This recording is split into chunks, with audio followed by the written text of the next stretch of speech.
All right. Look at that, ladies and gentlemen. It's time once again for another fun-filled episode of the Paranormal Portal, and I'll be your host, Brent Thomas, as we dive into yet another episode. So, good to see all you guys coming in the door. As always, great to see everybody. Sorry about Wednesday. I'm as you can tell, I'm still dealing with this a bit, but it's gotten a lot better in the last 24 hours. So, I believe I'm on the mend, but time will tell.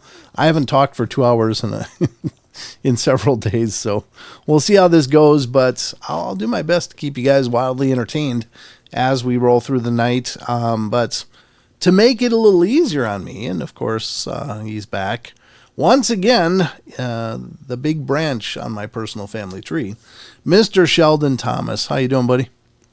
I am doing, alternative to you, I'm doing just fine. Feeling good, especially on this Friday night, starts of the weekend. Everything's great on my end. Well, I'm glad I'm the metric that you can rise over. That's what every father dreams of. So that's perfect. Mr. Longbeard's in the chat. How you doing, Don? Good to see you tonight. Mr. Don. Mr. Don. Yeah, we're just getting back into the saddle tonight. I was like, oh, I feel better. I always hate missing these shows, and I know Don was all set to come over on Wednesday, but I called him and said, dude, I'm not feeling very good. I don't think you want to be here. And he's like, no, I don't want to be there. So we opted not to do a Wednesday show, but we are doing the Friday, and we'll do the Saturday, and Don will be back next Wednesday and join me then. So Jimmy will be on tomorrow night with me, and we'll glide through our Saturday night. But at any rate, thank you. Who said that? Glad you're feeling better, Brent. Oh, David. Thank you, David. Yeah, I mean, it's you'll be speaking Flemish. Oh, my God. I'll sound like well, you'd have to play WoW to know it, but it's a Murloc. Yeah, that's right. That's what they sound like. Anyway, we got a lot to get through tonight. As always, we're dealing with the paranormal here, and so there's a whole bucket full of fun that we've got pulled up. We're going to get to the news shortly. We are also going to get to, we're going to do YouTube channel member t-shirt giveaway tonight. So if you're feeling lucky and you're a member, then you should do that. However, in order to help the odds, how many people are here right now? Just 21? 21? 21 here are now. I'll tell you what, when we get closer, I'm going to give out 5 free memberships to random audience members, and you could be lucky enough to get in there and even win a t-shirt all in one night. I'm just saying, it's possible. David's already a member. He's ready to go. So, yeah, but you got to be here to win. That's the rules. So you got to be here to win the t-shirt, but we'll give that away somewhere in the second hour. We'll figure it out as we get there. Maybe just before we hit the cryptid corner. I don't know. We'll see what happens. See how much talking I want to do. That's right. Well, that's going to be the big metric for tonight is like, how long will it take Flem to cake up on my vocal cords again? I don't know. And that's a visual you probably didn't need, but I gave it to you anyway. So I know what we do need, though, Sheldon. Some news. It's time, ladies and gentlemen, to news you up. I'm going to inform you the best I know how, and hopefully you leave here feeling informed and more of a well-rounded person, maybe. And it's time for the news, as Sheldon said. So, ladies and gentlemen, buckle up. We're going in.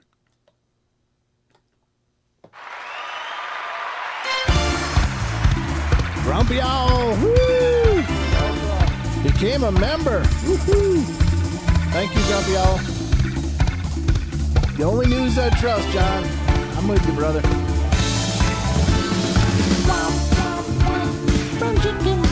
That's for you, Don.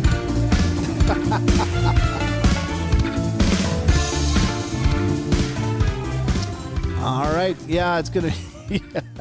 Rachel's the last half hour is going to sound like it's hosted by the Loveland Frogman.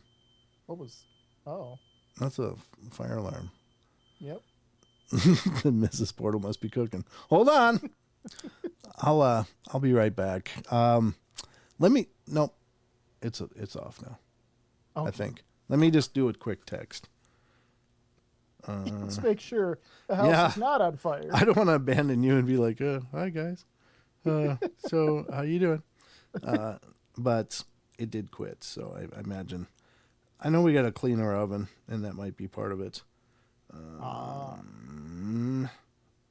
So Mrs. Portal might be whipping up some of her kitchen magic.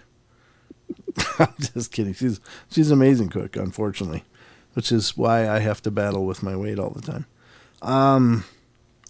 Everything okay? Question mark. Could you hear that through the microphone? Yes. The beep, beep, beep. God is good. I mean, those sounds are so annoying, but it's probably a good thing they are because it'll get you out of your stupor or whatever you're in, or a deep sleep for that matter. Mm-hmm. Although I used to have this roommate, that guy could sleep through anything. You could pick him up out of bed and drop him, and you couldn't wake the guy.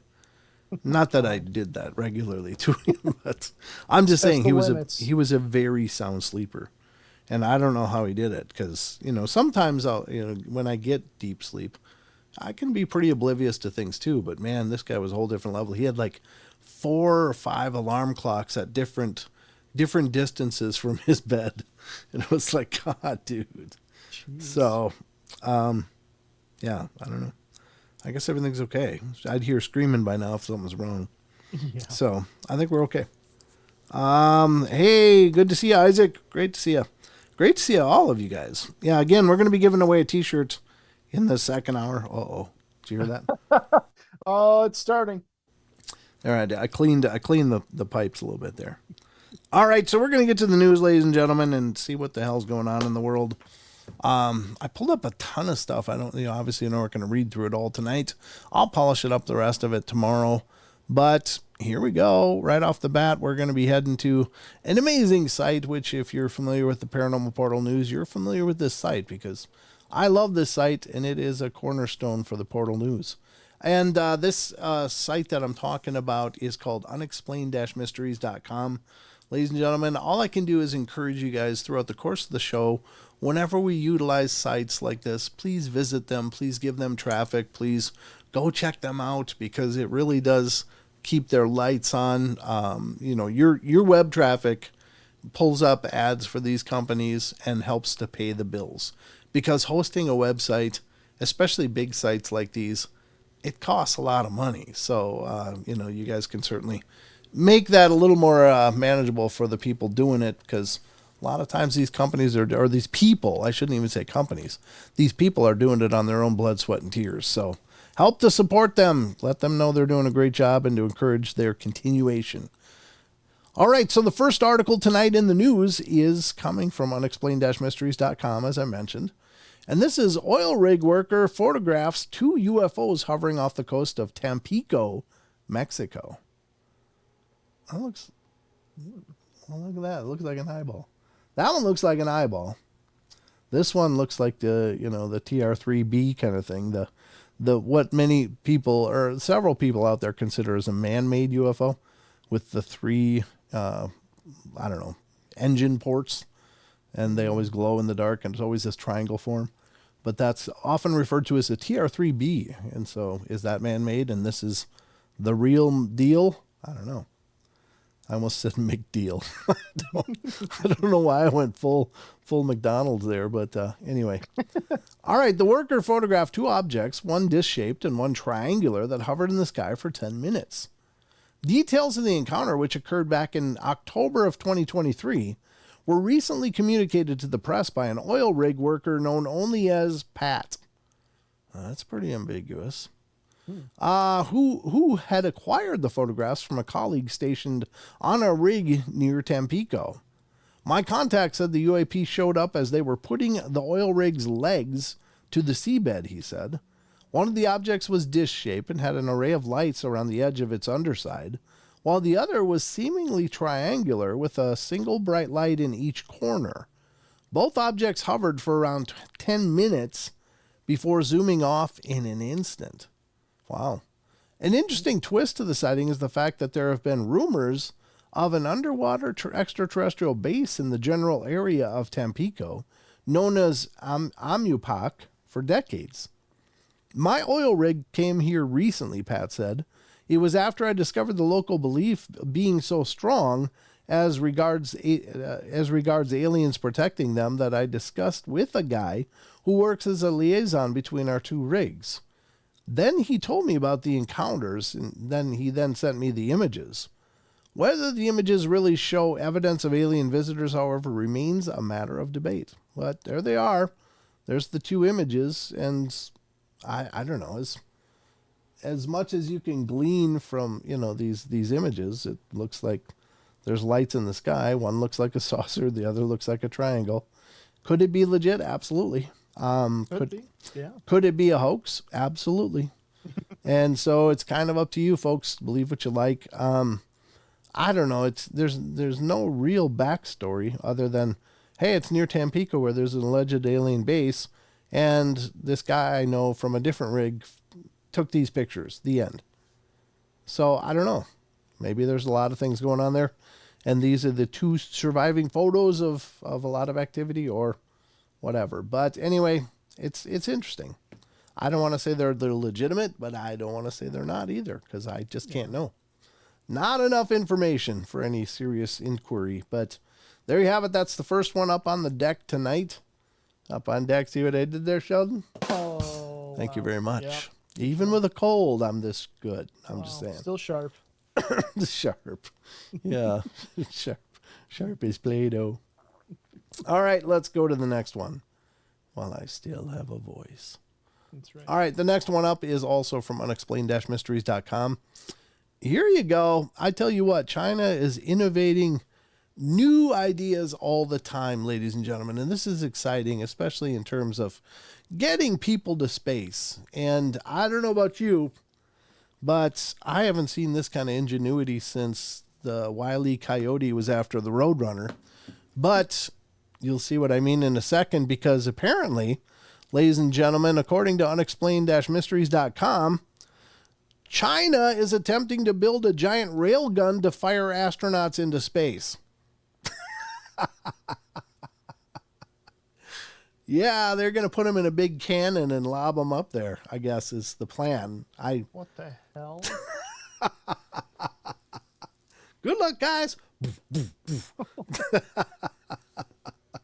Wonder where you sign up for that one. Geez, I want to go to space. Here you go, free tourism. There you go, Sheldon. Spacesuit made of Chinesium too? No way.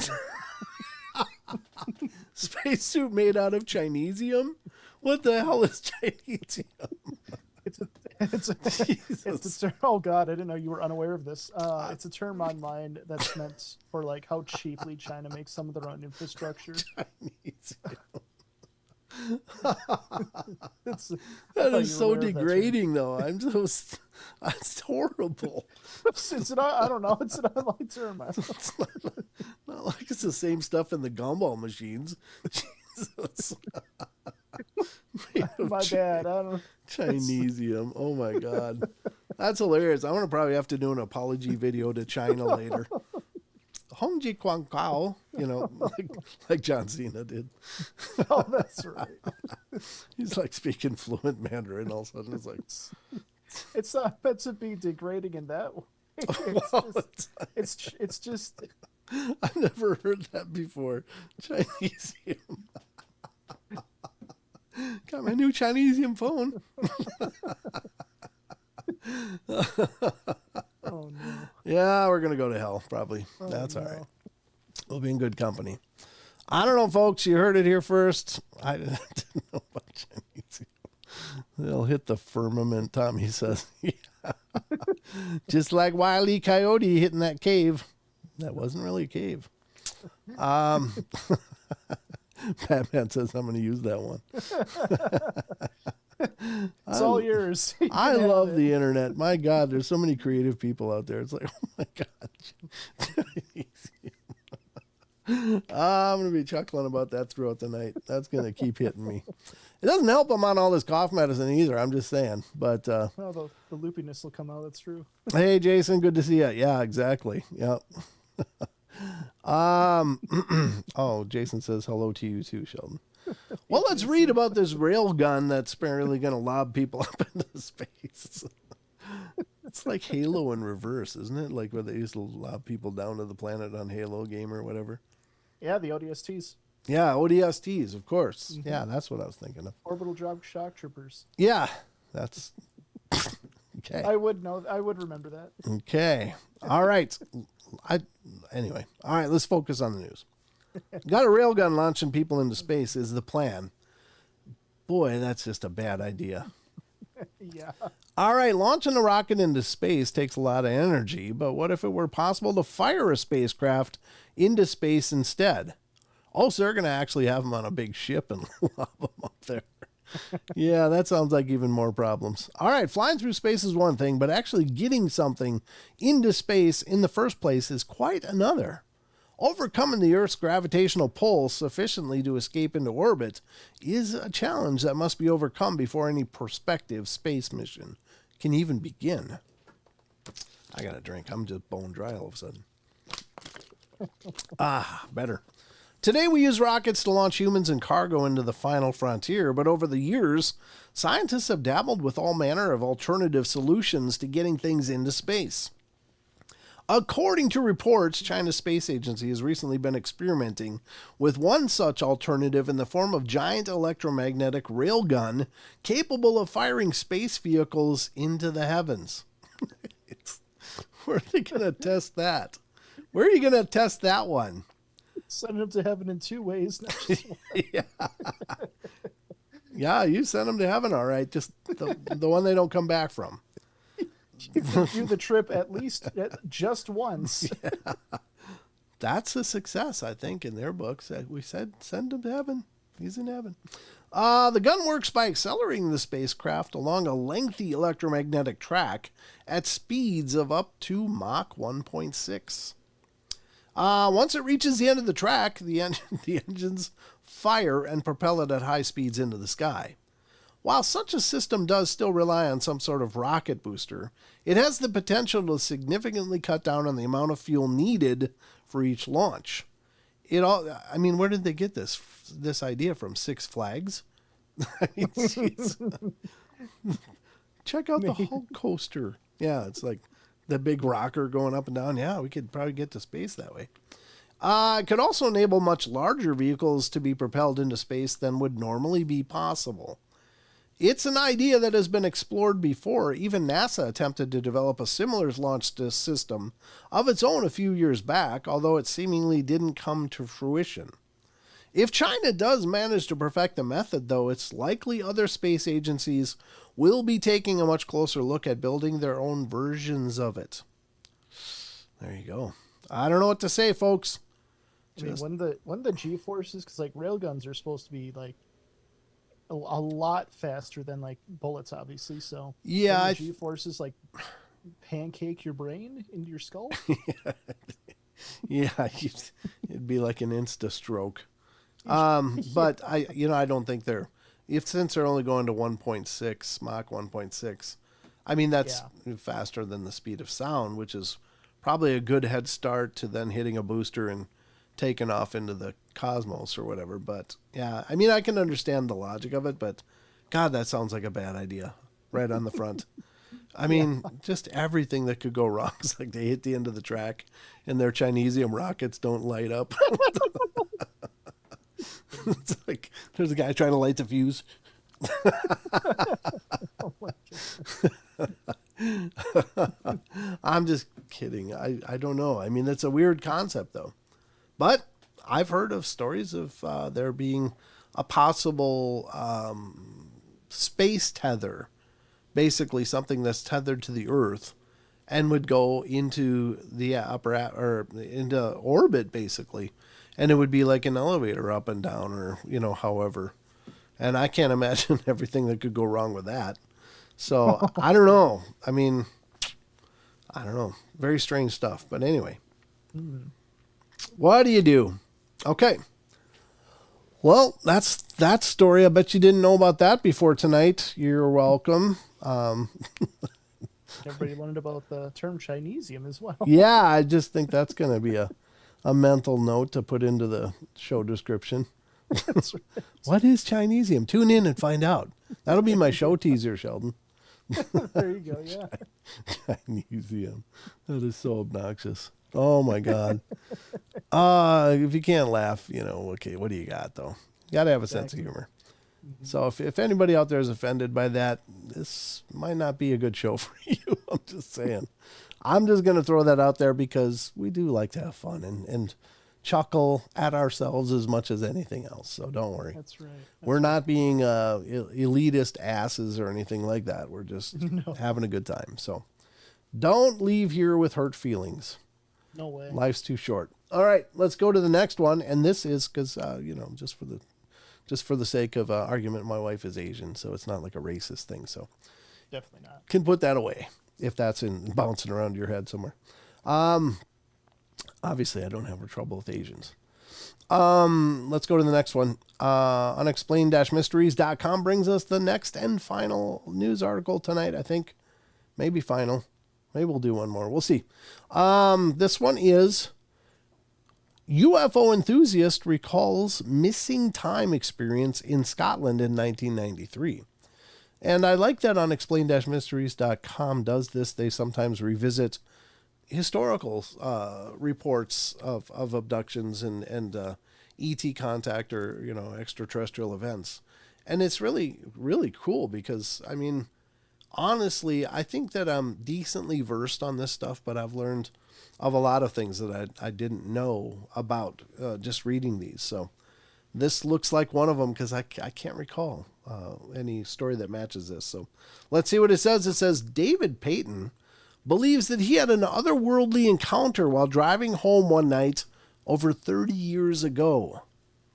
The 51-year-old, who is now a member of a UFO group in the northwest of England, vividly recalls the moment he arrived home one night in 1993 after experiencing an unmistakable period of missing time. He'd been working at a restaurant in Kinross, Scotland at the time, and had been returning from giving one of his colleagues a lift home when the incident happened. I went from Dunfermline,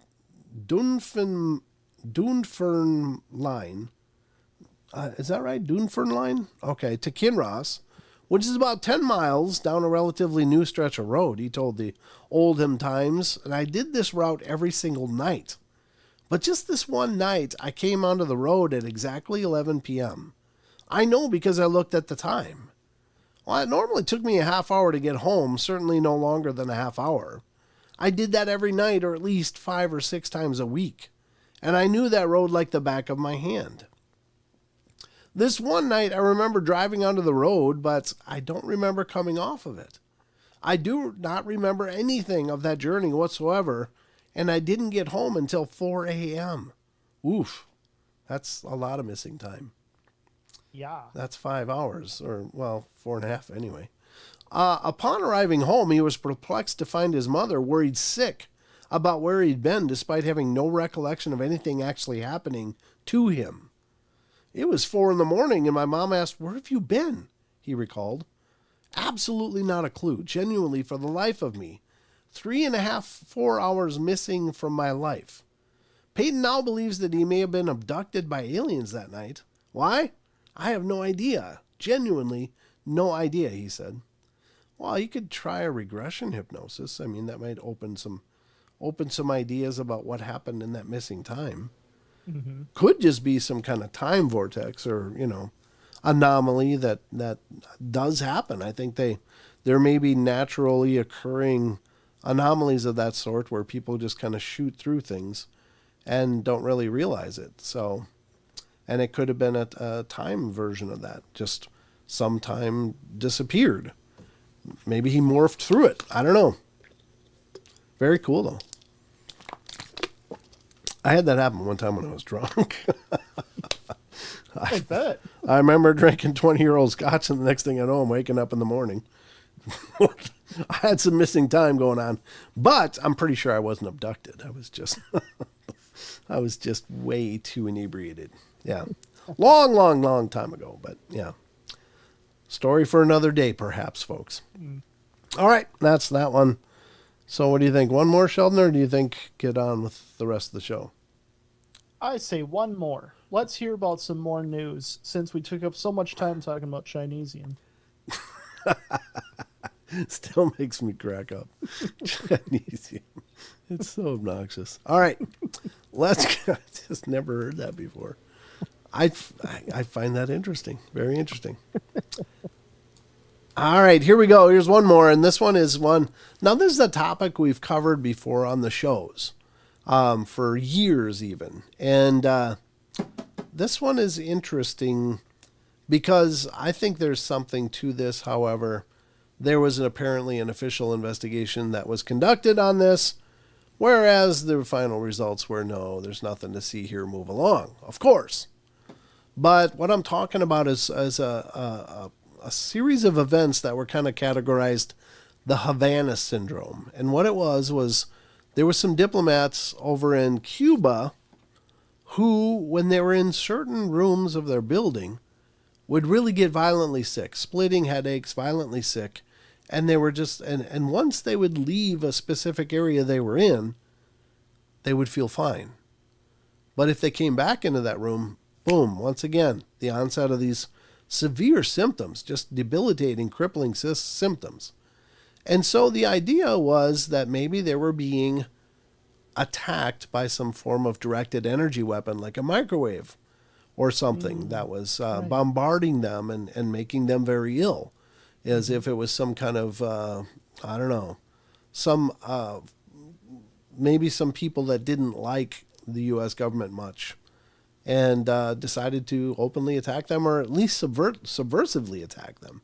And it was investigated allegedly very seriously, but nothing came of it. But these people swear that what they experienced was very real. And it wasn't just, I don't know. I don't even remember the excuses that were given for why these people may have experienced these symptoms. But it just sounded like, come on, no, they've got to experience something. They must have experienced something. So let's read this. It says, New Havana Syndrome study raises more questions than answers. Interesting. So scientists have conducted advanced tests on the brains of those afflicted with the enigmatic condition. Havana syndrome, which is said to cause a range of symptoms such as fatigue, headaches, and nausea, is named after a spate of suspected attacks which began in Havana, Cuba back in 2016. At the time, it was believed that the U.S. diplomats were being targeted by some sort of directed energy weapon by unknown foreign agents with the goal of disrupting diplomatic ties within the country. Since then, similar symptoms have been experienced by dozens of U.S. personnel in multiple different locations, prompting a groundbreaking 5-year study into the phenomena. Now at last, the results of the study have been published, and incredibly sophisticated MRI scans of the brains of those afflicted have found no evidence of either brain injuries or degeneration, leaving researchers scratching their heads as to what could be responsible. The symptoms are undoubtedly real, with those afflicted being adversely impacted by their daily lives. These individuals have real symptoms and are going through a very tough time, said study co-leader Dr. Leighton Chan. They can be quite profound, disabling, and difficult to treat. While the lack of apparent physical damage to the brain will be reassuring to those suffering, it still leaves the entire nature of the Havana syndrome a complete mystery. As things stand, government departments have all but ruled out the possibility of foreign interference and have come up to refer to these cases as symptoms as anomalous health incidents. Really? Wow. It's an ahi. It may be some time yet, however, before a definitive explanation can be found. Well, there you go. Nothing to see here, folks. Again, I don't know. And maybe it's just that whatever's being done, maybe it's not just by, a directed energy weapon like we think. Maybe it's by some other intelligence that doesn't like us. Maybe it's that. Maybe it's not a mundane Earth type thing. Maybe it's more UFO-y or something. I don't know. Very weird. Yeah. Very weird. Whatever it is, these people obviously are experiencing something horrible. And I don't know. I hope they find an answer or a way to protect them from it. Yeah. That's got to be maddening. So there you have it, folks. this has been a presentation of the Paranormal Portal News. Hope you've enjoyed it. And by God, we'll continue the show right now. So let's get to it.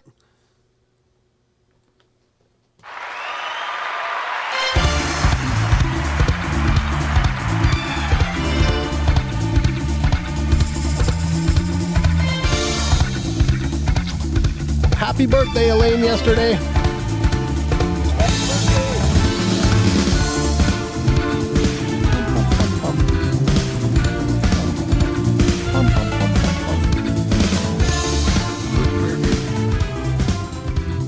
There you go, folks. That was the news. Hopefully you found that informative and impactful, but at the very least entertaining. Lane, you made it another year. Good for you. I appreciate you being here. Thank you for all your love and support and for the gift of you, which we celebrate yesterday, apparently. Sorry, we weren't live. Oh, well, I don't think we ever commented on it, but Lane remembered to Today? re-become a member. Oh, thank you, Lane. That's very sweet. All right.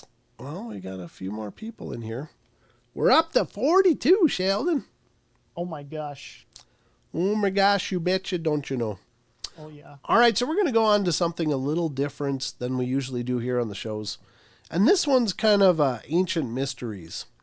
And it's a topic that we've talked about here and there through the course of the shows.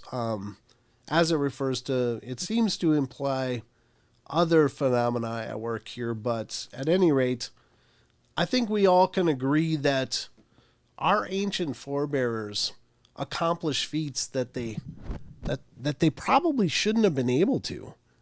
They probably shouldn't have been able to do things like create the pyramids and create Pumapunku and any other number of ancient sites that seem to defy stone or Bronze Age cultures. That somehow these ancient forebears were able to leverage and move objects that were way, way, way too big over great distances, sometimes from quarries, dozens or 100 miles away from the actual building site. And there's so much question as to how did they accomplish this? How could they have accomplished this? And there's ideas out there, but those ideas, I think in large part, when you look at the scale of some of the materials that were used, and this is a guest that was on Joe Rogan, and he's some archaeological guy. He's a heavier set guy with long hair, but the guy is just incredibly sharp, and he brings up some great points. He's like, well, we see depictions of them perhaps laying down logs and rolling these huge structures and stones and carvings over the top of them. And he said, that's great for a specific size stone. But once you move up into the 100+ ton range, that's no longer possible because of materials that are depicted could never support that much more weight. Like logs would turn into splinters as they tried to roll it over, like a 100+ ton stone over these logs to, move them over the distances. He said, so the material physics just don't work out. They scale up to a point, and sure, it could explain some of the smaller things, but the bigger things are still a huge mystery. And there's, obviously there's precision cuts, things like that just don't stand to reason. David says, I never cared for Joe Rogan. Well, maybe if you cared more for Joe Rogan, he would have been nicer to you. Oh, wait, is that... Sorry, I'm just kidding. I'm just kidding, David. I mean, to each their own. I think Joe does a great show. I think it's an interesting show, and I think he does a good job interviewing people. But to each their own. I'm not advocating you listen to Joe or not, but he does have some interesting people on there.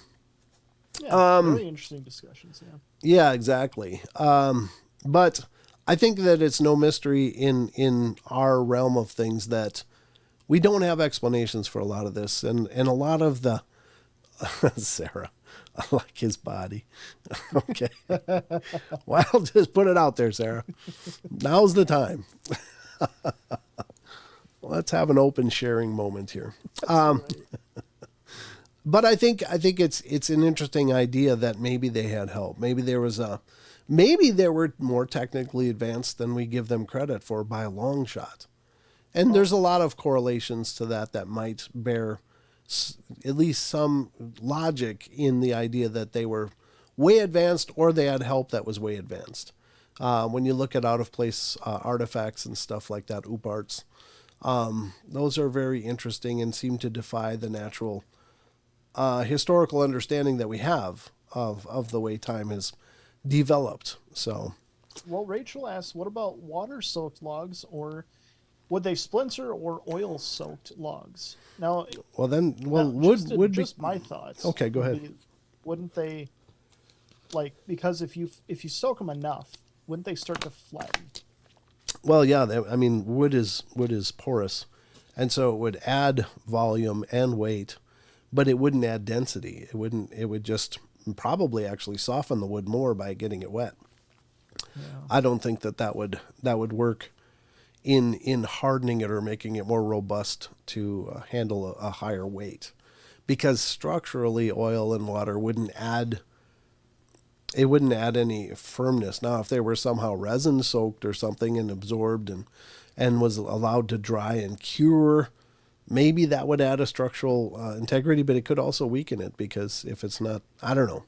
My mind's rolling a million miles a second here on the thoughts, because instantly I think, well, then would the resins crystallize in there and maybe degrade the natural porous and fibers of the wood just by having that extra weight on there and degrade it quicker? I don't know. Again, oil-soaked logs. Tommy says oil-soaked logs are bulletproof.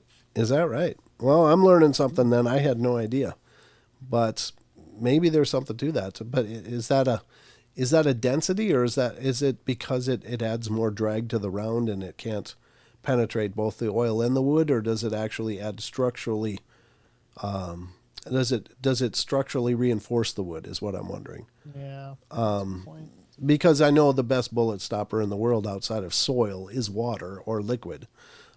You can't shoot even an AR-15 round much more than a few feet into the water before it just kind of goes and does its thing. Yeah. So I don't know if if it has to do with the way the materials interact with the ballistics, or does it actually reinforce the structure of the wood and make it so much stronger? I don't know. I'm honestly asking the question. Depends on the type of wood you're working with, though. That's true too, David, because there's different types of wood. But anyway, that was just my setup for the story that we're going to go into now. Well, before you go into it, Barbara Mora donated $10. Woo! Thank you. Thank you, Barbara. Love ya. That's wonderful. That means the world. Thank you so much. All right, so we are going to get to this article which I pulled up, which is going to go into some of these ideas, and we'll explore them now. Okay.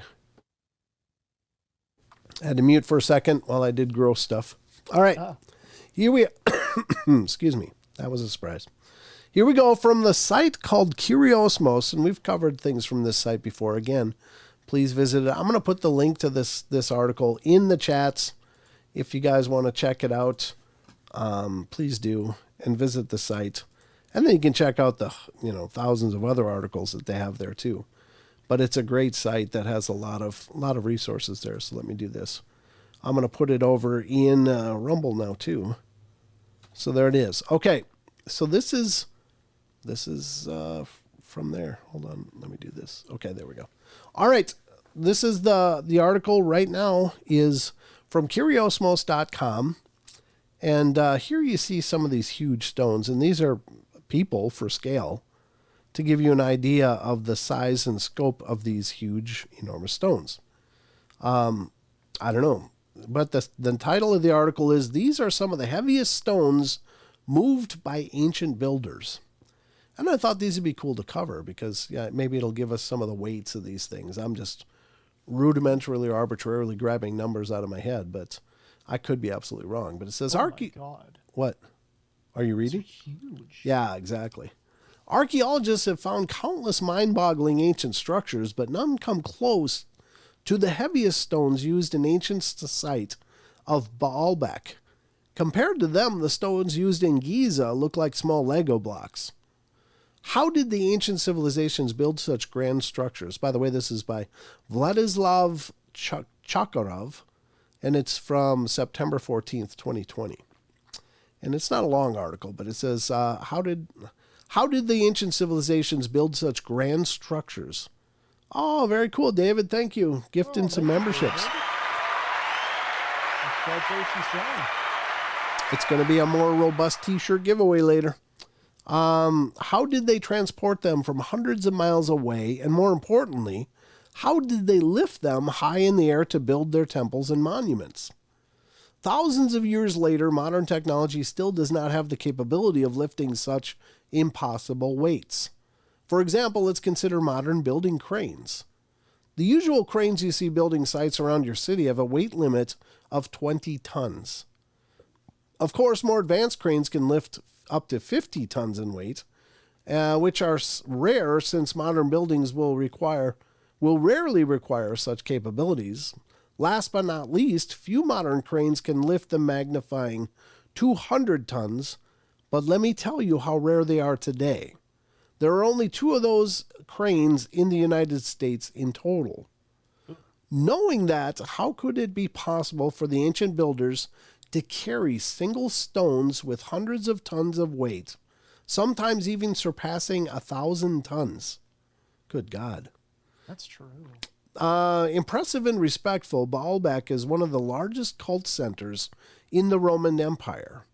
With its Roman temples, it is the largest and best preserved ensemble of Roman architecture that exists to this day. The Temple of Jupiter is one of the most impressive temples in Baalbek. It measures 88 by 48 meters and stands on a podium with a height of 13 meters above the surrounding terrain and 7 meters above the yard. However magnificent the temple may have been, perhaps the podium's greatest architectural achievement was built with some of the heaviest stone blocks ever cut. Compared to them, the 200-ton blocks used in Giza look like small pieces of Lego. As a start, the foundations were made of 9 rows of stone blocks, each weighing over 300 tons. Above these blocks is the podium called Trilithon, a small group of 3 enormous stones that weigh about 800 tons each. And even with their incredible weight and size, they were so precisely placed next to each other that you cannot even place a needle in between them. Besides the obvious questions of how they transported such heavy stones, is another more pressing matter: how did they lift them 7 meters above the ground? That is insanely crazy. Jeez. Just 10 minutes from the temple in an ancient quarry is the Stone of the South, also known as the Stone of the Pregnant Woman. The weight of this block is a mind-boggling 1,000 tons, although it was never transported to a monument. The second ancient monolith was found nearby in the 90s, and surprisingly, it even surpasses the weight of the Stone of the Pregnant Woman. Archaeologists estimated its weight to be more than 1,200 tons.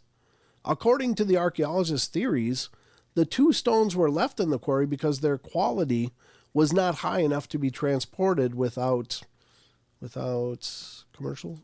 ads, and without what? Without. And then it's just done.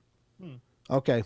And finally, 2014 was marked with the discovery of a third monolith stone in the quarry that is by far the heaviest ancient stone ever found in the world. The exact weight has not yet been calculated, but archaeologists estimate it to be between 1,400 and 1,650 tons.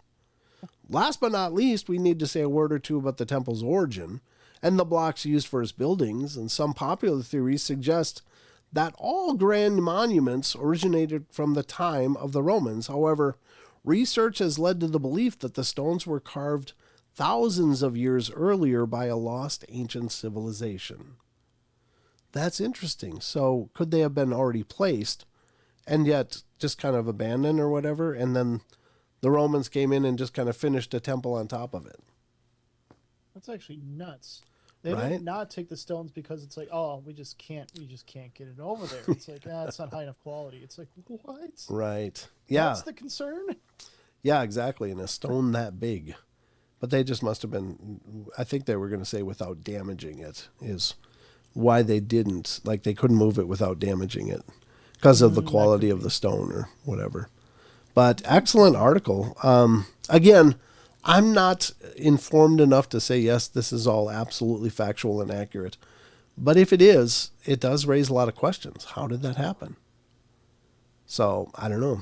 And it's kind of some of the most enduring mysteries in the world. And not only in Rome, but in, several buildings in South America and Central America utilize stones that are so, so huge.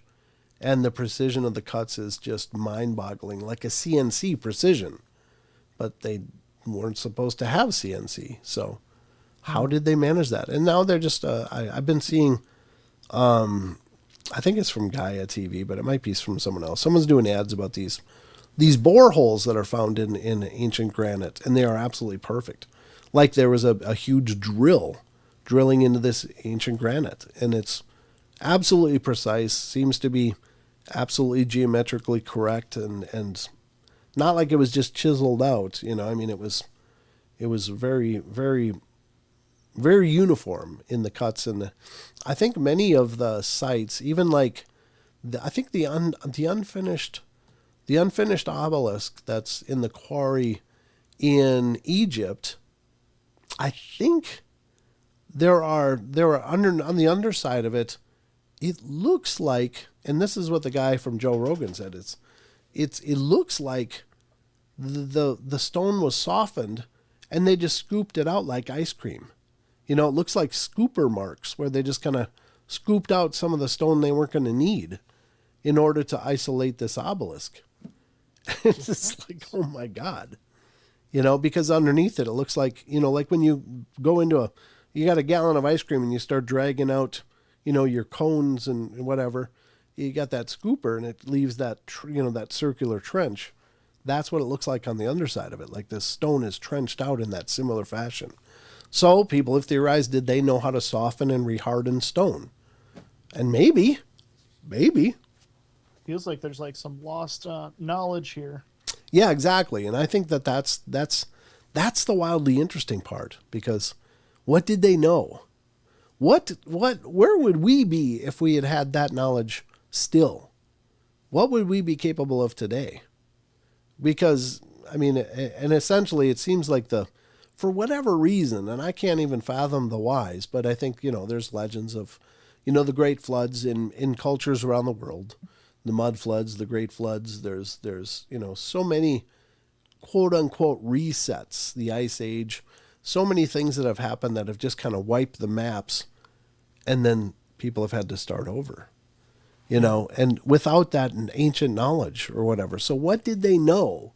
And if we knew it now, would we be like Star Trek in the stars? I mean, really, what would we be capable of if we had that material knowledge still and could have gone forward from there rather than having to start out with sticks again and, kind of sort it all out?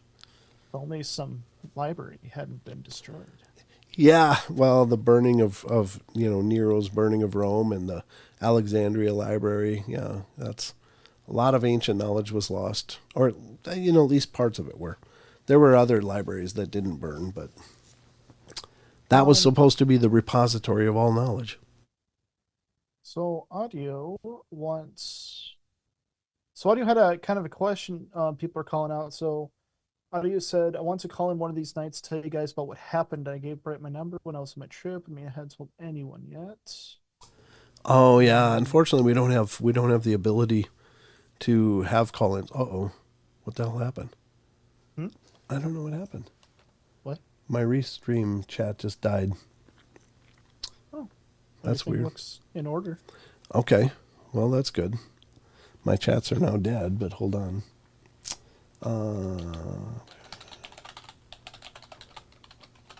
Whoops.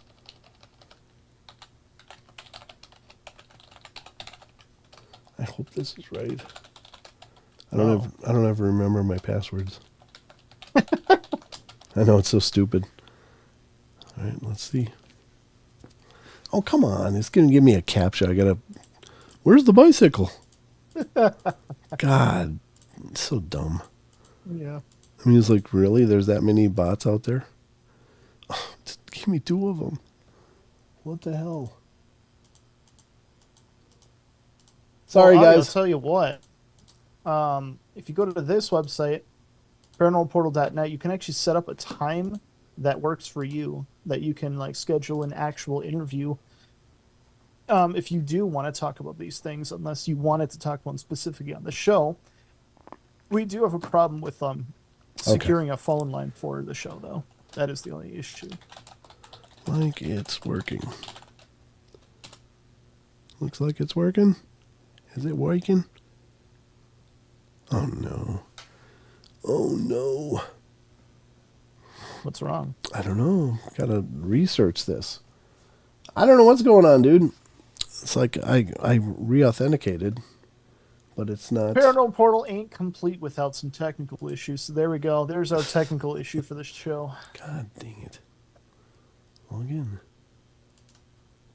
Why are you doing this? I don't know. Okay. Why is it doing this? I don't know either.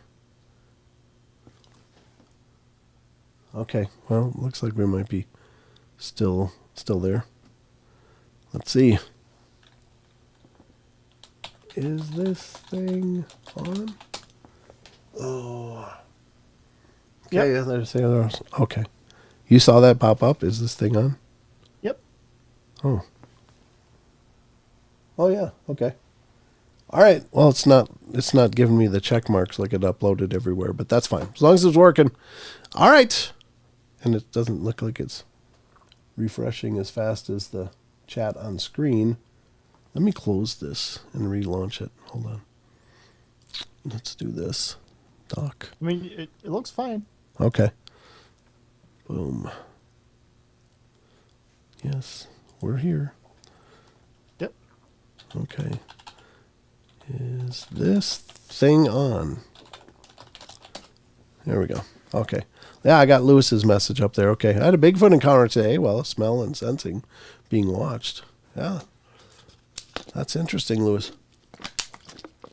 All right. There we go. I don't know. In the middle of the show, it just pooped the bed. All right. There we go. I think we're good. All right. Awesome. Phew. Well, there you go. I just like those discussions about, the mystery of history, if you will, because I don't know, there's just things that have gone on that seem to defy explanation, at least using what we understand of the ancient world. So yeah. Okay, audio. Yeah, appreciate it. Where you been, by the way? You've been gone for a while. It's great to see you back. So, but I'm sorry, I was in the middle of technical problems when you were talking to Sheldon, but yeah.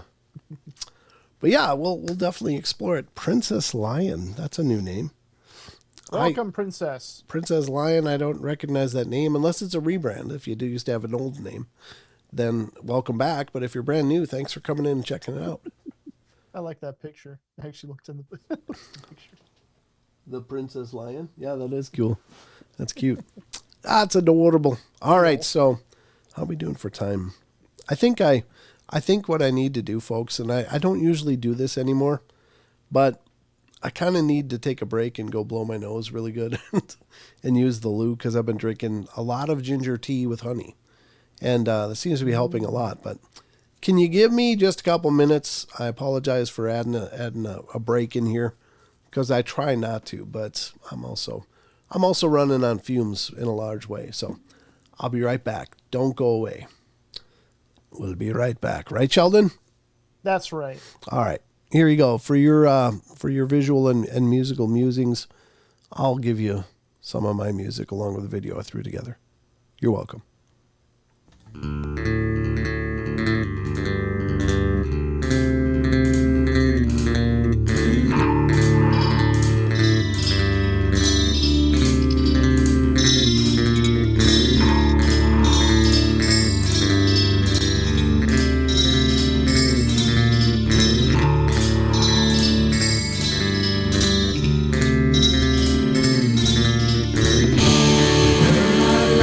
Play their games.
Sorry if that was echoey. I forgot to turn off the mic feeds. I muted the mics, but I didn't turn off the mic feed. So my apologies if that was a little echoey. But thanks for the praise on the song. Yeah, I wrote that a long time ago, but glad it's still listenable. I realized I never turned on the ghost radar. Should probably do that to see if someone's been here visiting. Maybe that's why I got knocked offline on my streaming software to some degree, at least on my end. But it's the 22nd. All right, let's start this up. There we go. Now the ghost radar is live and going, so we'll see if something pops up on this little circle of fun.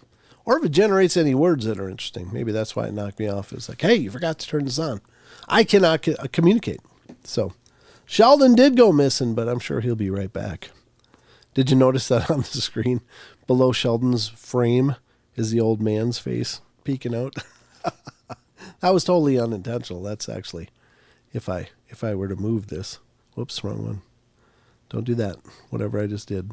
I'm not even sure what I did. Interesting. Okay. This one. If I move this one. There's the old man. It wasn't intentional, but there he is. He's peeking out. Keeping an eye on all you whippersnappers. I don't know how old he is, but he looks pretty ancient. I don't know where Sheldon is. I don't know. Maybe he ditched. Maybe I'm out of here. I don't know. Let's see. We are after 8 o'clock, though, so it's going to be time to dive into the cryptids pretty soon. So when Sheldon gets back, I think we'll probably go at about maybe 8:30. We'll do the drawing. So between now and then, if you are here, I was gonna give away some memberships too, wasn't I? Let me do that quick. Hold on. Let me see how I do this. See if I can do it. Super sticky, super chat. No, how come I can't? I thought it would allow me to do it from my user account for my main one, but it's not going to allow me to do that. I can give myself a super chat. That's not the direction I was looking for, though. Here, let me open up a browser here and go youtube.com/paranormal portal. Paranormal portal. There we go. And tune into our live stream. Kill the volume. Of course, it's launching ads for me. How's about that? Well, let's do this. Send your member milestone chat. I don't know what that means. I'm going to do membership gifting. And I'm going to give out 5 memberships. So let's do this. That way we just, obviously we get more members, but we also, show you that we love you. That's a big part of tonight. Okay, so there you go. It's been announced. I'm not sure who gets them. I have no control over this. Looks like Princess Lion, RJ Windwalker, Rick Waggerson, Cat Doherty got one, and Aussie Tiger all got a membership gifted. So there you go. There you go, folks. Congratulations to those that were given a membership. There's Sheldon. There he is. You're muted. Oh, there sorry, you go. I had to let the dogs out quick as well. Who let the dogs out? Sheldon. That's right. It sure did. Sorry, it's old and stupid, but god darn it. How you feeling, Brent? I'm doing pretty good, Jaron. Thank you for asking, brother. I'm doing much better. I mean, I'm still dealing with a cold, but it seems to be manageable. There it is. Let's see. Where are we at? Freed from the light. So I'll tell you what, at about 8:30, we'll do the drawing. You have to be here to win, though. So Sheldon is going to be compiling member names to his Wheel of Fortune. Wheel of Luck or whatever. I don't know. That's right. But then we'll give it a spin and hopefully... Let me start doing that now. So yeah, why don't you start doing that now? Because I'm going to start diving into some cryptids. And we are going to start, of course, with SasquatchChronicles.com. Good to see everybody here. It's wonderful. 53 of you are here. Good. All right, let me do this. Let me close this. Oh, did I put a link to the Heavy Stones site? Or didn't I? I don't think so. I didn't think I did either. I might have, though, but I'm going to do it again if I didn't. That's cold medicine. You know, you get what you get. All right. Boom. There it is. It's out there. I know I put something on Rumble. What did I put on Rumble? I can't remember who won already. Oh, really? Nope. Oh, I did actually. I already put that link up. But I'm putting it up again in case anybody want to look into more of that information. And there's some links to other articles at the bottom you might want to check out in relation to that. There's a few other ones, related posts on the very bottom that are interesting, I'm sure, as well. So before I closed it, I just want to make sure I did that. Sheldon, you disappeared from the screen. Oh, no, that's my feed is a little behind. Okay. Sorry, I don't know. I'm just all over the map here. I can do this. All right.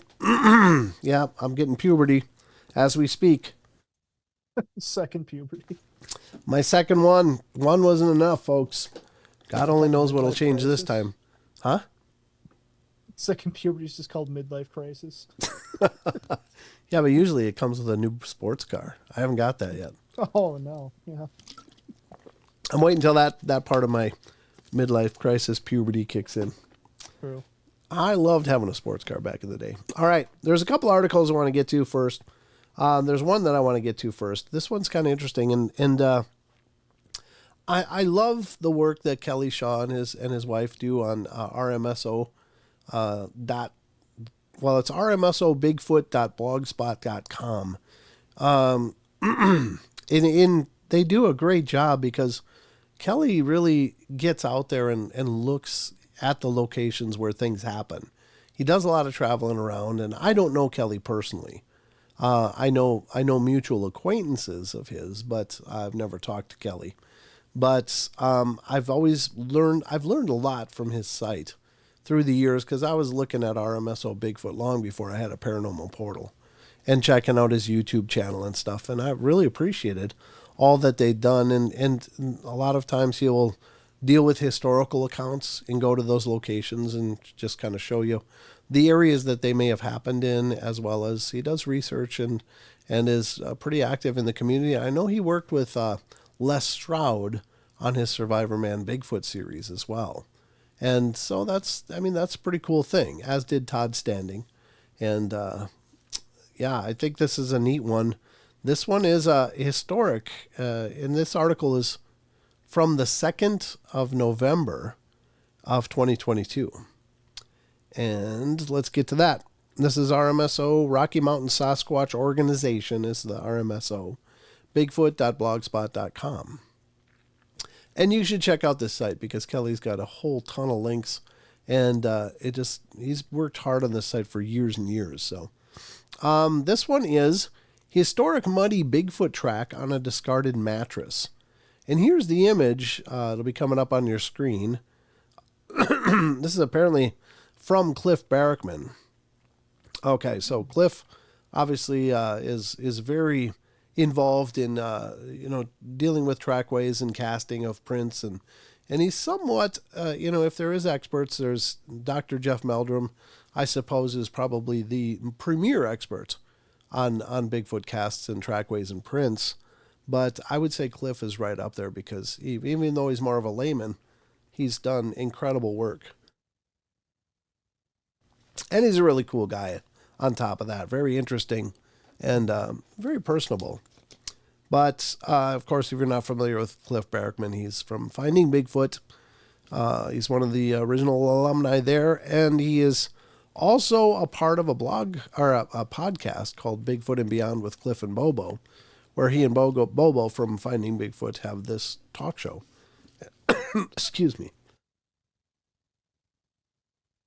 There we go. Coughed up a hairball. So I think, Cliff's work is pretty amazing, and he's another person that really gets out there and goes and investigates areas where things have happened. And he's going all over the country. And he does a lot of conferences and speaking engagements. And if you ever catch him at a conference, you can buy one of his prints. I bought my cast from Cliff the one that I've shown on the show here before, and it's from the Gray Harbor incident in, what was it, 1982 or 87 or something like that. Maybe I'm wrong, but it's Gray Harbor's Washington. It was casted by a deputy, I think is the one that casted the originals. So, and I think that's similar to the one you have, right, Sheldon?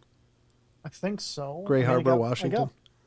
I think that's the one. It's like it's the best one. Yeah, it was really incredible. I'll show you, actually, since we're... Oh, yeah. Yeah, I finally got a message from Mrs. Portal. She was making a pizza. And make smoke. All right, so you got it up? Yeah. I can't see it. Oh, God, the background's... Yeah, the background's eating you up. It's eating it. Oh, no. Yeah, hold it up. Let's do this.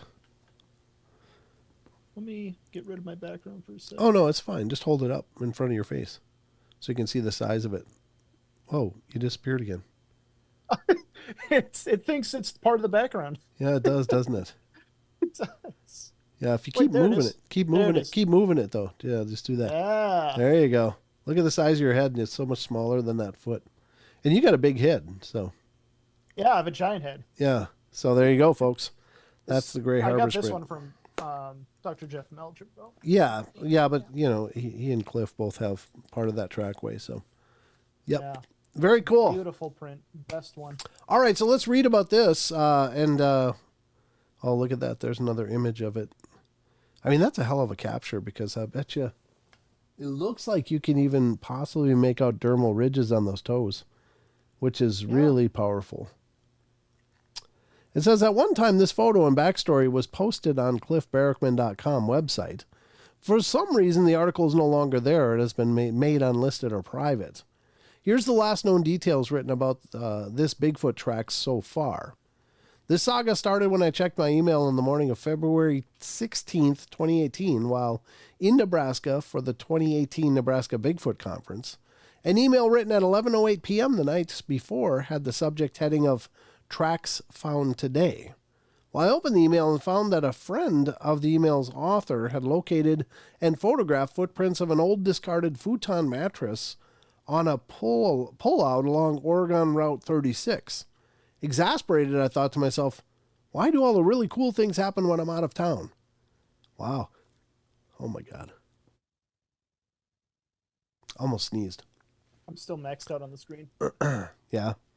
And the photographs were very interesting. One of them had a lighter as a scale item, showing that the prints were not huge, but were likely larger than most human footprints would be. The toe splay was very impressive, as was the print's widths. They looked very good to me, which got me very excited about the find. I had a professional obligation to speak in Nebraska, and I wouldn't be able to fly home until Sunday, February 18th, and I checked the weather report and saw bad news on that front. Rain and snow were coming.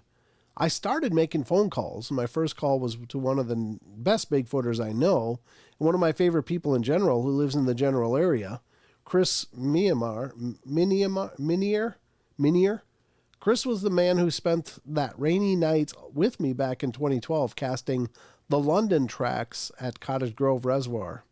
Chris immediately knew the importance of the find and spent several hours going to at least 6 different pullouts late that night after work trying to find the location of the mattress, but to no avail. Well, I encouraged Chris to speak directly to the reporting witness in the morning and to try again, and this time he was successful in locating the site. Ironically, the mattress was just a few miles from his home, and he'd been passing the same mattress at least twice a day while commuting to and from work. He and his wife had actually complained about the mattress and the lack of respect it shows to throw one's trash on the side of the road for others to deal with. Chris videoed parts of his investigation at the scene, took a series of photographs, which I hope to use to make a 3D model of the print, find with the help of Dr. Jeff Meldrum at Idaho State University, and cut the footprints out of the fabric of the mattress. And he then stored them in brown paper bags and kept them in his heated home to avoid mold or mildew destroying the prints and or fabric. So I don't know whatever happened with that. That is interesting, but yeah, that's a hell of a find. Again, maybe there's a reason they pulled it out. Maybe they decided, It's maybe not as credible as we thought. Maybe it's multiple prints. I don't know. Anybody's guess. I'm still full screen, just so you know. I've been lip syncing you the whole time. Sorry. There you go. There's the images. Sorry, I just was so proud of your print that I lost myself. But there's the images of the print. It is interesting, but why is it gone? I don't know. If I ever talk to Cliff again, which I hope to interview him on the podcast, actually, I'll ask him about this. Why did that disappear? Maybe something emerged that he was not comfortable posting it anymore. Maybe more information came. So it might not be anything, but it might be something. I stands to reason that if there's things like this discarded in the woods, eventually a Bigfoot will maybe step on it. They might avoid it like the plague, though. Like, oh, that's human stuff. Stay away from that. Could be a trap. If there's something weird in your backyard, wouldn't you recognize it? I'd recognize it, but what if I wasn't sure what it was? Like, why is that paper bag on fire? Why is that paper bag on fire in my lawn? Yeah. Yeah, oh, let me go stomp on it. Oh, they got me. It was a trap. So I'm just saying.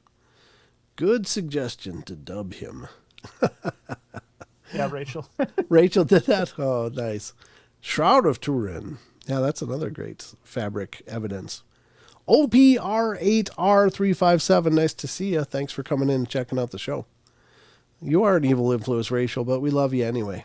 So we're okay with your form of evil.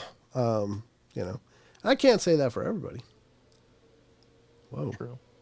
You hear my fan kick on my computer? Nope. Oh. It just went balls to the wall all of a sudden. Might need a cleaning. Yeah, God only knows. God only knows the fibers that are inside of that tower by now. All right, let's get to the next one. This will be Sasquatch Chronicles, as I promised before. I'm just not sure which one. That's the blog, so it's the next one. Okay. Sorry, I'm getting a little raspy. That's okay. But I think I'm doing pretty good, all things considered. I think so. Oh, yeah, you are. All right, so here we go. We're going to go to Sasquatch Chronicles blog. Special thanks to Wes for letting us peruse his site for my benefit. It makes my life easier. A lot easier. He and Lon. That's awesome. So let's get to this. Now I just need your SIN number. How high can you count? No, I'm just kidding. Just make sure the story isn't going to take up the rest of the show. Like the last one you did. What? Remember last Friday, your story was like a book. Oh yeah, that one was long, wasn't it? Yeah, I guess I should kind of scan it. Make sure. This one isn't too long. This is fine. All right, so this one is from March 20th. A large bipedal being crosses the highway. Let's check this out.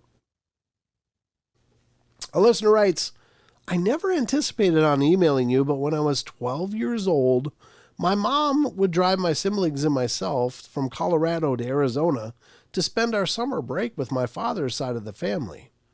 Well, as we were driving through the Carson National Forest, my mom and I watched a really large bipedal being cross the highway. When we saw this huge thing take about 3 steps and cross the halfway mark of the highway to reach the woods on the other side of the road, my siblings were all asleep in the back seat, and my mom asked me, did I see that? And I said, yes. What was that? She said, I think we just saw a Bigfoot. It has to be 8 or 9 feet tall because it was as tall as the yellow road sign near it crossing. It was dark black, like the shoulders had to be about 4 feet wide, and the stride had to be about 6 to 7 feet apart. My mom was tired and was going to stop and take a nap before continuing the drive, but after seeing what we saw, she said, no way am I resting here, so we drove another 50 miles away, and that area and this was about 2 a.m. in the morning. We were about 100 to 150 yards away when we seen it crossing the road. The other thing that happened to me was in June of 2018. My girlfriend and I were camping out along the Mogollon Rim, and about midnight we hear a sound like a woman crying and calling out with a moan/cry. And it sounded like it was about a mile away. And after we heard the first sound, about 5 minutes later, we hear it again, but it sounded closer. This sound repeated several times, and each time it sounded closer and closer. The last time we heard it, it had to be 100 yards or less. This sound was nothing I have ever heard before. My girlfriend and I camp regularly every year. We camp out in this area. And this is the first time that I've ever heard anything remotely close to this sound. I recorded it by using a cell phone. The sounds we heard were not very clear. I attached the sounds we heard, and maybe you can edit the sounds and make it clearer than my recording. The real reason why I was emailing you is I have been trying to find out what episode this one I've been trying to want to hear is on your intro. It's the one where when the brother is telling the other brother to get a gun, and he's asking why, and the brother just says, "Get a gun." By any chance, do you know what episode that was? Okay, anyway. So, but somebody did answer in the comments. Episode 237, we need help. Yeah, no doubt. Well, there you have it. That's the first one. Just, and that's kind of that's why I always think the next Patterson Gimlin film is going to come from a dash cam. That's going to be the next big video evidence that comes. So, tell everybody you know to get dash cams installed. Just even in general, absolutely everyone should have a dash cam on them. Yeah. Just like some accident happens, the other side says one story, but then you don't have evidence. Just no matter what, I think everyone should have a dash cam. It's just good insurance for you. Sure. Well, there's that. Yep. But yeah, I think it's going to be somebody just driving along and out of the lounge. I don't know why they do this, because it seems so counterintuitive to them avoiding people, but they wait until the cars are definitely within sight and definitely going to be able to notice it, and then it crosses the road. It's like, man, that's got to be intentional. That has got to be intentional. There's no way they're just, I just misjudged it. No, I don't think so. Yeah. You can, I've said this many times on the show before, but I used to live out in a very rural area. You can hear a car coming from over a mile away. Just the sound of, I could hear the highway traffic from over 2 miles away. I could hear that. On the other side of the lake. Yeah. No, on the other side of the bluff. I mean, it was just. Oh yeah. The highway noise. You could, if it was a quiet night, there wasn't a lot of noise outside, especially in the winter. You could really hear it then because there was no ambient nature noise. Yeah. But just crazy how much sound carries out there. So there's no way these drivers, on these lonely country roads are surprising Bigfoot. Even if it's a highway. It's like, yeah, they for sure know. And they can see the headlights. And they're not stupid. So it's got to be intentional. They got to be doing it on purpose. Yeah. But that'd be haunting. It's not just hearing a noise from far away. Yeah, it's hearing it get close. Noise. Yeah, it's getting closer all the time. It's God. Yeah, you don't know what it is, but it's horrifying and it's getting closer. That's nightmare fuel right there. Ugh, that's horrifying. Absolutely horrifying. All right, let's go to the next one. Next one from Sasquatch Chronicles blog. Let me just scan for length. Yeah, this one should be okay. Then maybe we'll... Oh, you know what? Maybe we should do the drawing first. Well, it's about time, sure. It's about that time, ladies and gentlemen. Did you get all the names? So if you're a member of the channel and you haven't been chatting, please let Sheldon know so he can verify that he's got your names. But why don't we do a shout out too? Just shout outs to everybody so we see who is here. Okay. I'm going to double check the names. Okay. Because I'm showing we got about 55 people here. I'm seeing 55. Not that all 55 of you are chatting, but if you're a channel member, please type something in chat so that Sheldon knows you're here, because you do have to be here to win. Yep. If you were here and you're gone, you're no longer eligible to win the t-shirt. And if you've already won, let me know too, just so... Yeah, if you've already won, let Sheldon know too, please. Because I want to give everybody a fair shake, and I can't keep track of who won anything.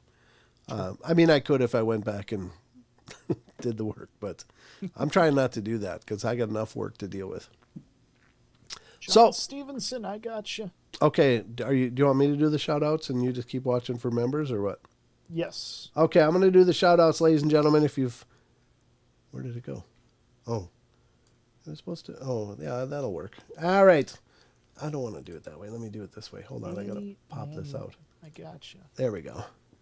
I pop out the chat first, and then I'm gonna go to participants here and see who's here. Aggravated Progressive is here. Android Paranormal is here. Annie Manuel is here. Good to see you, Annie and Android and Aggravated. Barbara Moore is here. Chris Sirik is here. Cool Hand is here. Great to see you guys. David Zeismer's here. Uh-oh, I'm gurgling. And then we got Diane Fowler is here. Elaine Clifford. Isaac Areola. Jaron Daniels. Great to see all you guys. John Stevenson. John Temprin. And Karen Alberding are here. Good to see you. Karen's one, so I know that. Maggie M10 is here. Mary Wins is here. How you doing, guys? OPR 8R357 is here. And we got Princess Lion. Okay. And then RJ Windwalker. Rachel Gets It Right. Great to see you guys. Smoking Guns Fab Shop is in the house. Good to see you. He's the one that cut out the little placeholders, like the D hole in behind me. And then Tommy Cooper of Cryptovania is here. Good to see you, Tommy. And last but not least, Wizard Moon. Wizards won a T-shirt. So, yep. Oh, that's right. Yeah, she said. Okay. Okay, yeah. Oh, gosh, darn it. All right, so that is the people here. Thank you guys so much for being here. And to all of you guys that are out there lurking, feel free. Caller. The fourth caller just rolled up. All right, good to see you, brother. So that's the people that are here chatting. But we want to thank all of you guys for watching, and please spread the word. And if you're not subscribed, get subscribed. You know the drill. All right, Sheldon. All right, it is ready, and we are going to spin.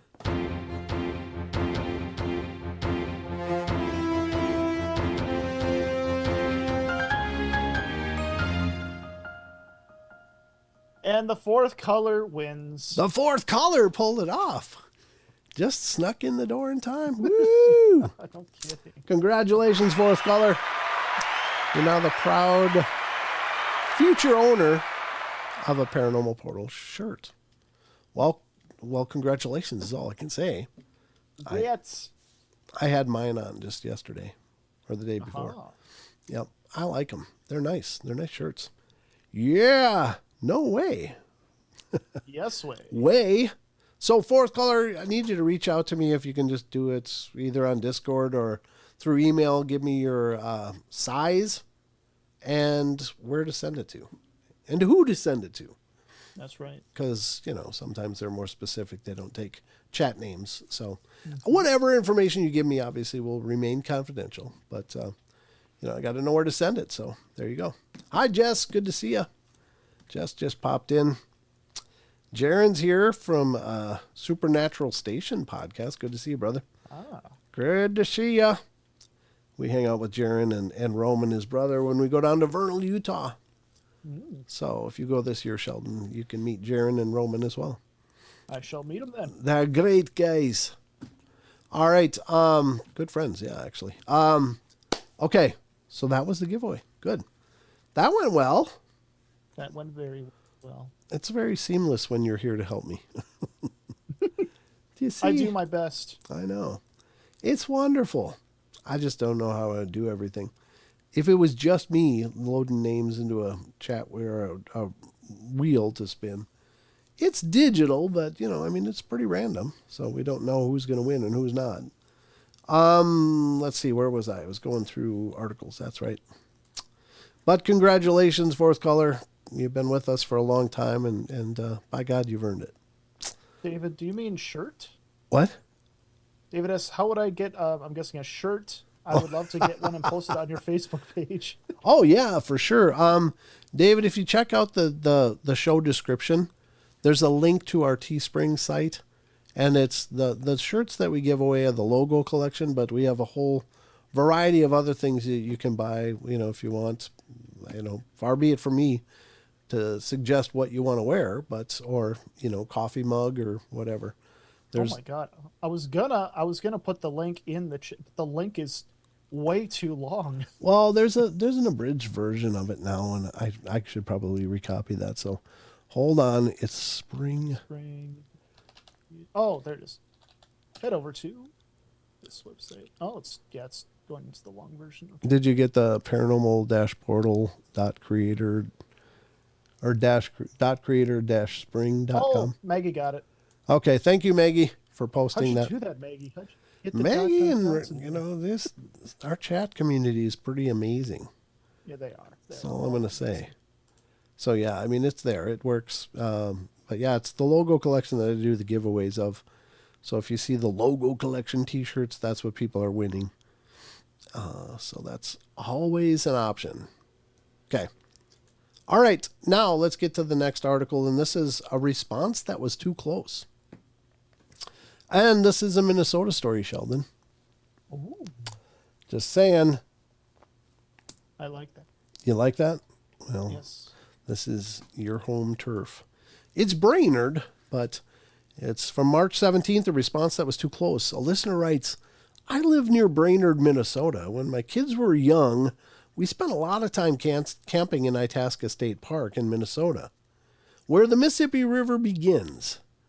And there's a road in the park called Wilderness Drive that is basically a 15-mile loop, most of it through dense forest with just a few trailheads.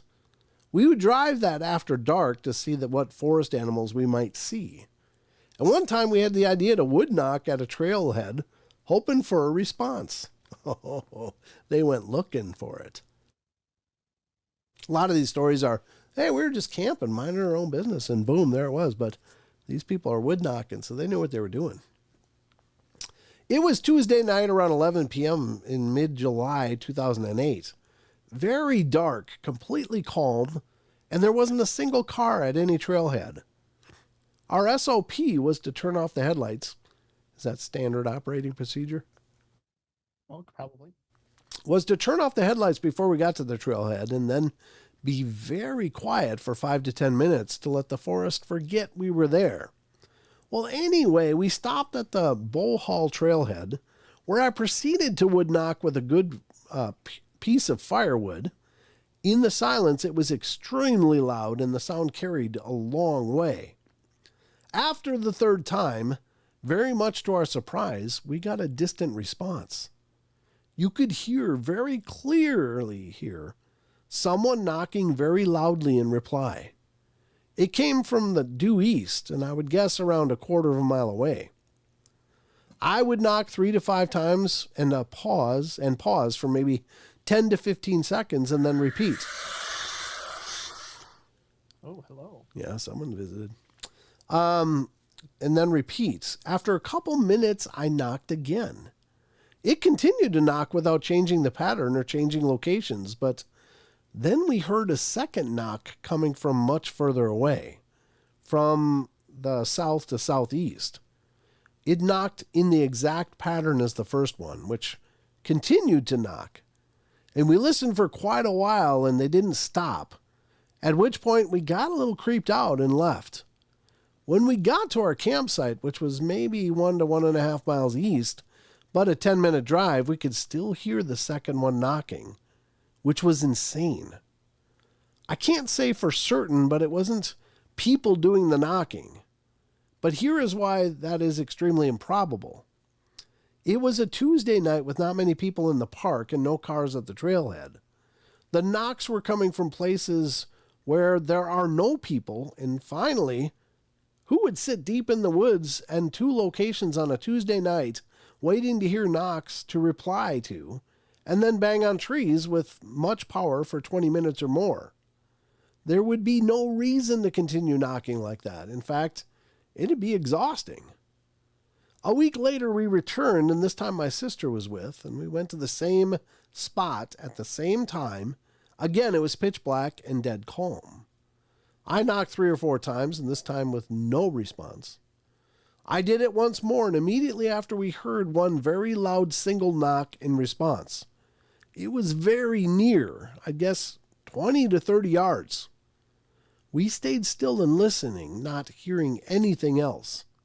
I knocked again.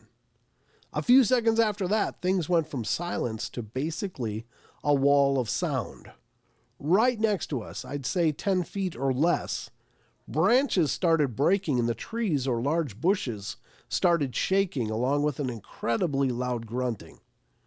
The only way to describe it is what it sounded like, a very pissed off gorilla. I can't exaggerate how loud it was. Obviously, it was terrifying. I heard both my daughter and sister say, oh no, that's not exactly what they said, but that's the show version. Like a dummy, I stayed there, planted, and actually leaned towards it, hoping for what? I don't know. I turned to them to tell them to shut up, but saw that they were running back to the car, at which point I did the same. As we pulled out, I shined the high beams on the spot where it was, but didn't see anything. My sister said, that was too close. I didn't believe any of it, but now I'm 99% sure they're real. At no time did we see or smell anything. Here is what it's certain. The single knock was done by a person or a Bigfoot, something with thumbs to hold on and swing a piece of lumber. The thing shaking the trees, breaking branches, and grunting was absolutely not a person. It was an animal with a set of lungs much more powerful than any human. My impression was that it was immensely powerful and very pissed off. The forest floor was covered in leaves and sticks, and there's no possible way something that big could have moved from the spot of the first knock to right next to us without us hearing it. I was in an Army Reserve Light Infantry unit for 6 years in Minnesota. I know how impossible it is to be silent when moving at night in that environment. I puzzled over this for a while, but then came to the conclusion there must have been two of them. Could be. Could very well be. Yeah, they're not usually just alone unless they're scared. Not generally, no. Felt like a spider was crawling up my leg. It's not. Nothing there. Maybe it's the ghost tickling my leg. Ah. Deedly, I'm here. Yeah, you know. They need loving too, probably. Rachel, what are you guys talking about? What is it? Rachel! What? I look at the chat, that's the first thing I read. I had no idea D-holes are so cool, though. That whistle thing is magic. Yeah, that is cool. Chucky posted that. Or Rachel, you did. Somebody did. Posted a video of them whistling. They kind of whistle. And Chucky actually said, it'd be interesting if that was at least some of what people hear whistling in the forest at night. Maybe it's the D-holes. So, could be. I don't know. But they whistle. All right, so that was the second story from Sasquatch Chronicles. How are we doing for time? 20 minutes. Yeah, we're fine. Mm-hmm. All right, so I'm going to go on to Phantoms and Monsters because there was one over here that I wanted to make sure to hit.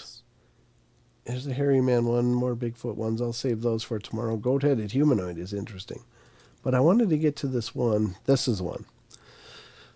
All right, Phantoms and Monsters, ladies and gentlemen, the home of Phantoms and Monsters Radio, the podcast Lon does, Lon Strickler's site. And all of his pursuits, you can find his published works over there, information about his shows, which are also on YouTube, so you can look for that. Look for Phantoms and Monsters Radio, and you can watch Lon do his shows. They are, I think, tonight too. Usually on Friday nights he does them. But it's great because Lon covers a lot of stuff in his own site, and it's great to hear it from the person that recorded all this. So very cool. So definitely stop in and support phantomsandmonsters.com. All right, there was a werewolf in my neighborhood from March 6th this year. That's a creepy idea. But let's see. An anonymous woman called in late to the Midnight in the Desert with Art Bell show to tell of a weird encounter she'd had 25 years earlier. Well, it's an old encounter then. Cryptid canine researcher Linda Godfrey was the guest. Aw.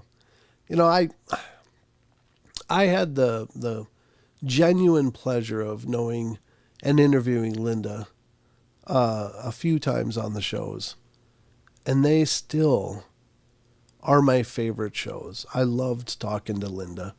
She was such an amazing person and such an amazing, I don't know, knowledgeable woman that really, really did incredible things to move the needle forward on Dogman being a part of our vernacular.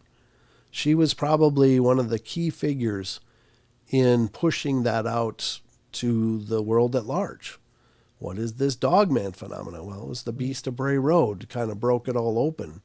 And from there, Linda had an incredible career of speaking and writing other books as well. And I would encourage you to go out and get her books because they're not only classics, but she was a person of great integrity.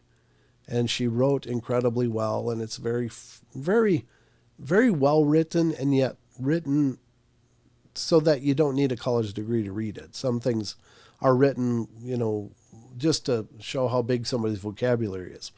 Linda just wrote like she talked, and it's amazing stuff. So she's got several books out there still, and you should pick them up. She's just, the world lost an amazing voice when Linda passed away. So I loved her dearly. I didn't know her extraordinarily well, but you didn't have to know her extraordinarily well to love her. She was just that kind of person. So I really feel blessed to have had the opportunity to talk with her. And she came on when the Portal was still a very small show, which blew me away. It really blew me away because she's been such a huge voice in the community for so long. So she gave me a break, and I just loved her for it, and for so many reasons. But anyway, I've been waiting to tell you guys, this is Linda, Godfrey, and Art Bell, the story that happened about 25 years ago with my children. My children would cross the road to go to this guy's driveway and play all the time. So I think this was the caller. Yeah, this woman called and is telling the story.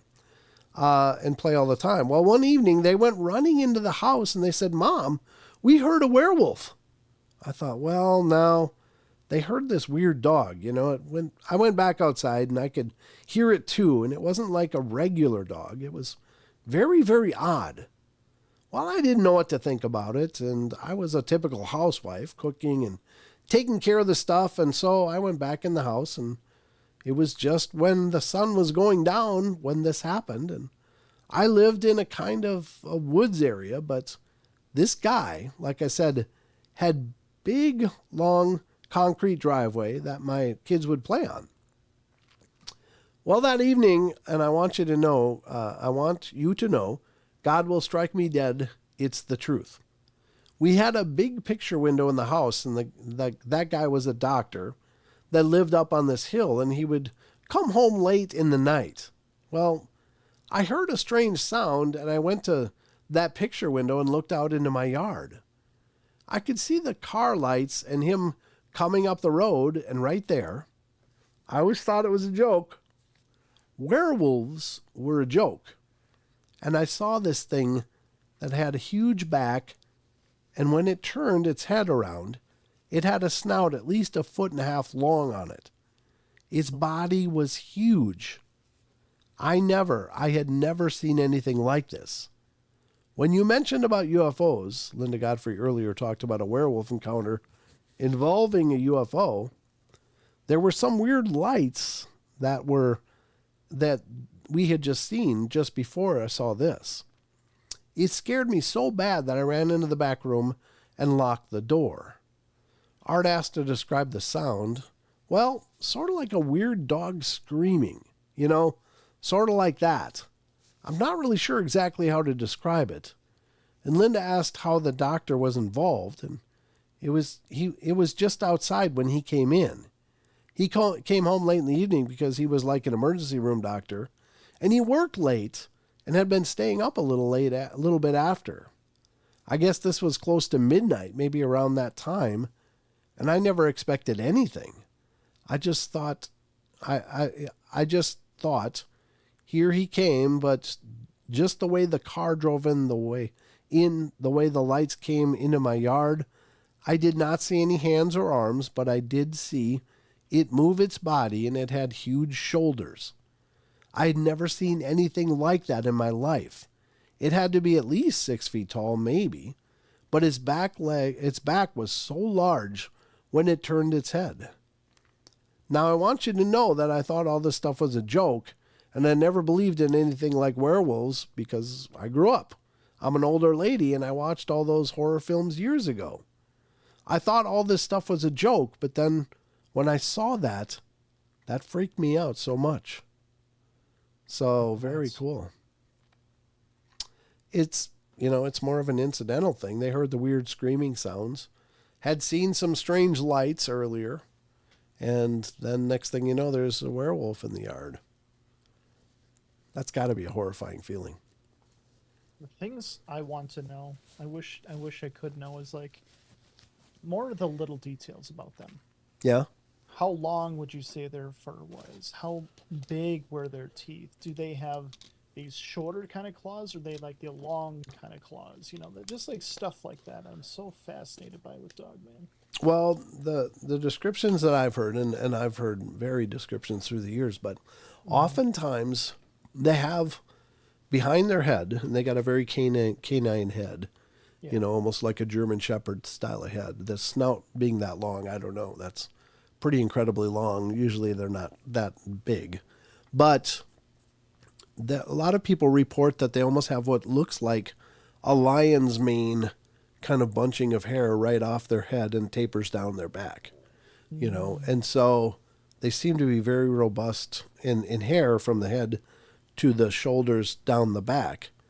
But I don't think that they're, just full of hair all over. I think maybe it's similar to a Sasquatch in covering on most of Sasquatch bodies. Their arm hair is apparently really long, and the head hair, but the chest, back, legs and such is generally more sparse. You can usually see skin through it. So, I don't know. Very interesting. But I wonder if we're ugly to Sasquatch. Some people don't like bald cats. Like they think they're just like ratty and ugly looking. I wonder if they think like we're just really ugly. Like me, I'm not really fond of bald cats. Yeah. I mean, I don't think they're ugly. I just don't think they're not like the cute, cuddly looking things like normal cats are. I'm if you got an allergy or whatever, then, if you want to love cats, then that's the way to go. I'm no harm, no foul. And I don't begrudge anybody that. But I mean, if I had to pick between a fluffy kitty or, if I want to pet some skin, it's just like, I 100% agree. I do. They all deserve love. Don't get me wrong. They all deserve love, but they're just not for me. Right. Yeah, exactly. So, I mean, to each their own, but, and just living in the kind of environments we live in, I can't imagine if you're a bald cat that's going to be comfortable at all, because even with all cats, like, generally speaking, they like things, even on our hottest summer days, they like it about 10 degrees hotter. I mean, they're always running. They always are attracted to the warmth. Like they always want to be in sunbeams and stuff, and they will wrap up in a blanket and stay there, or curl up on a blanket, I should say. They don't usually wrap themselves up, but yeah. Or next to fireplace. Yeah, I believe I read that their bodies run 10 degrees warmer than ours. I think. Yep. Yeah. That's what I had heard too. So. Mm-hmm. Yep, that's very cool. I love all antimules. That's right. What's an antimule? Is that cats? I'm assuming so. I didn't know that word, so that's a brand new word to me. I was today old when I learned that word, Karen. Thank you. I'm looking up right now. I like learning. I like being learned. learned. That for the news. Yeah. This just in, antimules is cats. Thank you. Antimules. All right, we're going to read the grotesque goat-headed one if it's not too long. It's going to be too long. We don't have enough time, folks. We are winding down to the very tail of our show, believe it or not. The nights fly by, is all I can say. But I hope you've had a good time with us anyway. I have neighborhood black cat that likes me. What's up? Oh, you mean neighborhood, Lewis? Is that a typo? That's good. I got a black cat here that likes me just fine, too. Mr. Nubis. Mr. Nubis, yep. He's a good kitty. Very lovable guy. And he's one of those guys, if you're eating food, he'll come and sit next to you and then tap you He reaches over, tap you. If you're in the kitchen cooking something, he gets way up on his back legs and taps the counter. So cute. It's adorable, but after a while, it kind of go away. And then Mrs. Portal steps on him all the time because he'll lay right behind you. He's got like the worst spatial reasoning in any cat in history. It's like, where's a good place to lay? How about right here, behind this big person that's walking all over the place? And she gets into her cooking thing, and next thing, they're yelling at each other. That's great. Whose Facebook page? You're talking about mine, David, or whose? I don't know. I'm just seeing this. Probably yours. What do you think? Okay, well, mine is Brent Thomas on Facebook. Is my I don't know, not really personal, but it's my Portal personal page. But there is Paranormal Portal Radio on Facebook as well as Paranormal Portal Fans. So those are 3 sites I know that are out there. Don also has a page, Aether Archives, out on Facebook. So you can check him out as well. Yeah. The Portal page, yeah, it's Paranormal Portal Radio, all one word. Just go facebook.com/Paranormal Portal Radio, and that'll be the Paranormal Portal Facebook page. But paranormalportal.net has links to all of it. So if you go to paranormalportal.net, that'll get you to anything, well, except our Rumble page. I haven't put the link up there yet, but I will. It's on my to-do bucket list. No, Andre, don't worry. Like, he's not like getting bruised and broken over. Oh, no. I mean, it's just a quick, like, no. And he yells, "Wah!" It's like, hey, I'm down here. It's not like he's getting brutalized. He's just got the worst placement in the history. I mean, he does it all the time. You'd think it would learn. Like, no, this is where I get stepped on. This is not a good place. Nope. He'll lay right back down there again. So. That's not like it's on purpose. Like, oh, you're in my way, huh? It's not like that. Yeah, it's not like we're wearing kiss boots in there and, stomping kitties. So, no, we love our cats dearly. They're babied like you wouldn't believe. But, oh, yeah. Man, he just gets right underfoot every time. What about Pikachu? Pikachu's, he's so skittish. He was a feral cat. So, like, if anything comes near him, he's like, he's got those hyper-tuned, like, oh, you're coming. Oh, wait, I love you. It's okay, but you're coming. And he's really high strung in that way. But I mean, he'll dart here and there if anybody walks towards him, and it's not like he keeps going. He just darts. It's just his natural reaction from being wild. So, but he's a little baby. He's learning how to snuggle finally. So that was really good. Yeah, he's figuring that out. So that's kind of cool. He just had no idea. Kiss boots, I love it. Me and Roman were Paul Stanley and Gene Simmons for Halloween when we were in 2nd grade. Party on. Oh, Android's got a good point. What's Pikachu that? Sounds like a good alarm for any ghosts in the house. Pikachu? Yeah. I got to tell you, both of those cats will just stare at the wall and kind of follow something. And I can't see it. So and Pikachu sees like he's wall-eyed. He's got one eye going this way and this way. So I know his vision acuity is not really good, but he's still seeing something that he follows. And, because I can put like treats down and he'll get to the general area and sniff it out.